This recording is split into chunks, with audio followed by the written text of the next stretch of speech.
Atos dos Apóstolos, capítulo 9. A conversão de Saulo. Enquanto isso, Saulo não parava de ameaçar de morte os seguidores do Senhor Jesus. Ele foi falar com o grande sacerdote e pediu cartas de apresentação para as sinagogas da cidade de Damasco. Com esses documentos, Saulo poderia prender e levar para Jerusalém os seguidores do caminho do Senhor que moravam ali, tanto os homens como as mulheres. Mas na estrada de Damasco, quando Saulo já estava perto daquela cidade, de repente, uma luz que vinha do céu brilhou em volta dele. Ele caiu no chão e ouviu uma voz que dizia: Saulo, Saulo, por que você me persegue? Quem é o Senhor? Perguntou ele. A voz respondeu: Eu sou Jesus, aquele que você persegue. Mas levante-se, entre na cidade e ali dirão a você o que deve fazer. Os homens que estavam viajando com Saulo ficaram parados, sem poder dizer nada. Eles ouviram a voz, mas não viram ninguém. Saulo se levantou do chão e abriu os olhos, mas não podia ver nada. Então eles o pegaram pela mão e o levaram para Damasco. Ele ficou 3 dias sem poder ver e durante esses dias não comeu nem bebeu nada. Em Damasco morava um seguidor de Jesus chamado Ananias. Ele teve uma visão e nela apareceu o Senhor chamando: Ananias. Ele respondeu: Aqui estou, Senhor. E o Senhor lhe disse: Apronte-se e vá até a casa de Judas, na rua direita, e procure um homem chamado Saulo, da cidade de Tarso. Ele está orando e teve uma visão. Nela apareceu um homem chamado Ananias, que entrou e pôs as mãos sobre ele, a fim de que ele pudesse ver de novo. Ananias respondeu: Senhor, muita gente tem me falado a respeito desse homem e de todas as maldades que ele fez em Jerusalém com os que creem no Senhor. E agora ele veio aqui a Damasco com a autorização dos chefes dos sacerdotes para prender todos os que te adoram.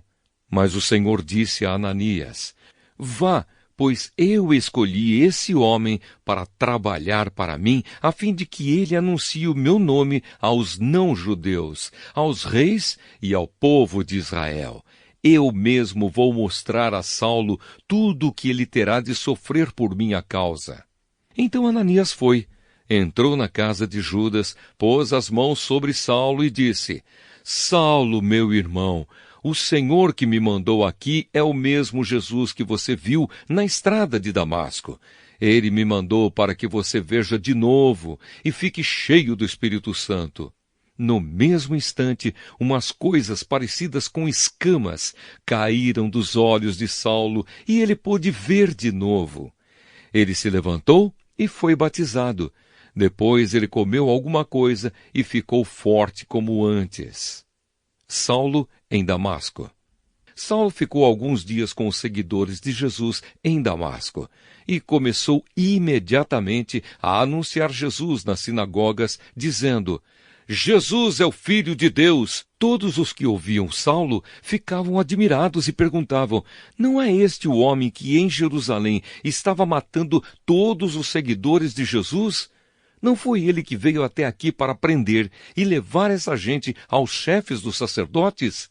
Mas as mensagens de Saulo se tornavam cada vez mais poderosas. E as provas que ele apresentava de que Jesus era o Messias eram tão fortes que os judeus que moravam em Damasco não sabiam o que dizer. Muitos dias depois, os judeus de Damasco se reuniram e resolveram matá-lo. Mas Saulo ficou sabendo do plano deles. Eles vigiavam os portões da cidade dia e noite para o matar. Mas certa noite, os seguidores de Saulo o puseram dentro de um cesto e o desceram por uma abertura que havia na muralha da cidade. Saulo em Jerusalém. Saulo foi para Jerusalém e tentou juntar-se aos seguidores de Jesus. Porém, todos tinham medo dele, porque não acreditavam que ele também era seguidor de Jesus. Então Barnabé veio ajudá-lo e o apresentou aos apóstolos. E lhes contou como Saulo tinha visto o Senhor no caminho e como o Senhor havia falado com ele. Barnabé também contou como, em Damasco, Saulo, pelo poder do nome de Jesus, havia anunciado corajosamente o Evangelho.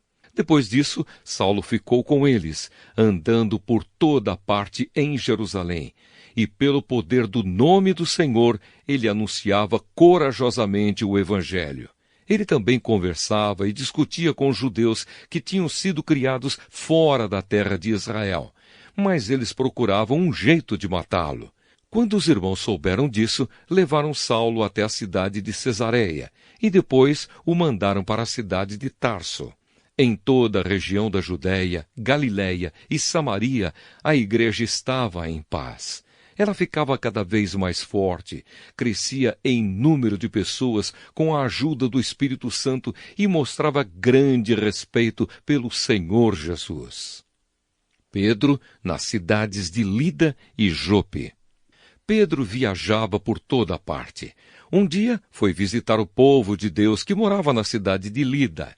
Encontrou ali um homem chamado Enéias, que era paralítico e fazia 8 anos que não saía da cama. Pedro lhe disse: Enéias, Jesus Cristo já curou você. Levante-se e arrume a sua cama. Na mesma hora, Enéias se levantou. Então todos os moradores da cidade de Lida e da região de Saron viram isso e se converteram ao Senhor. Na cidade de Jope havia uma seguidora de Jesus chamada Tabita. Este nome em grego é Dorcas. Ela usava todo o seu tempo fazendo o bem e ajudando os pobres. Naqueles dias, Dorcas ficou doente e morreu. Lavaram o corpo dela e depois o puseram num quarto do andar de cima. Jope ficava perto de Lida. Quando os seguidores de Jesus em Jope souberam que Pedro estava em Lida, enviaram 2 homens para levar-lhe o seguinte recado: Por favor, venha depressa até Jope. Então Pedro se aprontou e foi com eles. Quando chegou lá, eles o levaram para o quarto de cima. Todas as viúvas ficaram em volta dele, chorando e mostrando os vestidos e as outras roupas que Dorcas havia feito quando ainda vivia. Então Pedro mandou que todos saíssem do quarto e em seguida se ajoelhou e orou. Depois virou-se para o corpo de Dorcas e disse: Tabita, levante-se. Ela abriu os olhos e, quando viu Pedro, sentou-se. Pedro pegou-a pela mão e ajudou-a a ficar de pé. Em seguida chamou toda a gente da igreja, inclusive as viúvas, e a entregou a eles viva. As notícias a respeito disso se espalharam por toda a cidade de Jope e muitos creram no Senhor. E Pedro ficou lá muitos dias na casa de um curtidor de couros chamado Simão.